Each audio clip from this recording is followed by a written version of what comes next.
这辆04年的奥迪 A8 启动后，发动机会传出一些莫名其妙的异响。经过一番检查，瓦迪姆初步认为是压缩机或者水泵出现了故障，于是便对发动机进行了拆解，更换了新的皮带以及水泵还有张紧器，唯独没有换压缩机。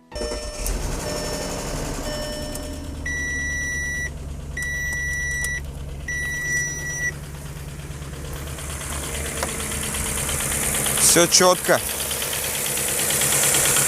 现在发动机运行的时候，嗡嗡嗡的异响是没了，但是哒哒哒的声音明显要比之前大了很多。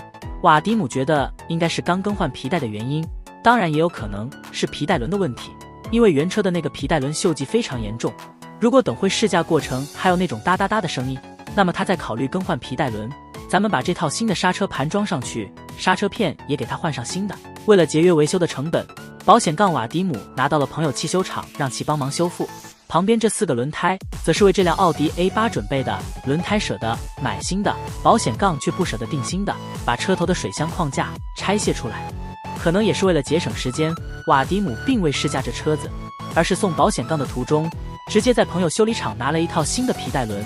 此时正在更换原车的皮带轮，皮带轮安装完事，再将组装好的水箱鼓倒回去，往水壶添加一些新的防冻液，接着再来启动一次。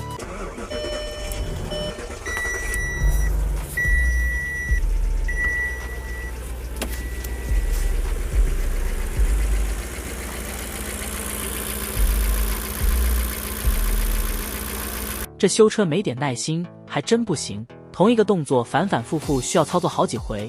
咱们可以听到现在发动机的运行声音要比刚才安静很多，除了还有一点点哒哒哒的杂音之外，基本没掺杂别的噪音了。给油时的声音听着也很平顺。现在加底往油壶里边添加的是转向助力油，前车主是真能跑。简单瞄了一眼仪表盘，这车子的总里程数居然高达31万公里，排放原车的机油，拆卸出空气箱，更换机油滤芯以及空气滤芯，车龄跟里程数这么高，燃油滤芯瓦迪姆竟然没有换，多少有点那个啥，添加完新的机油。启动车子让其怠速一段时间。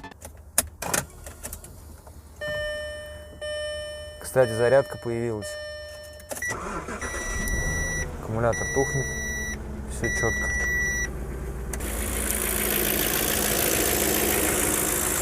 确认发动机的运行没问题，拆卸吊主架前轮，把这个二手的空气悬挂装上去。看过之前视频的老铁们应该知道，原车那个空悬里边的空气弹簧坏了，买新的话，从德国那边邮寄过来最少都要1个多月。想想还是算了，于是就在朋友修理厂找了这么一个拆车件。空悬安装好后，紧接着瓦迪姆在自己修理车库周边跑了一圈。Так, пока у нас все в порядке. 它这一表盘设计的挺有意思，两侧旁边都有一个小的仪表，挂个倒档试试。Оп. Все в порядке. 奥迪这隔音真的是可以，来回跑了6、7圈，总体的感受还不错。就是车子在过完那些小土坑时，前轮两边悬架会出现左右高度不一致的情况。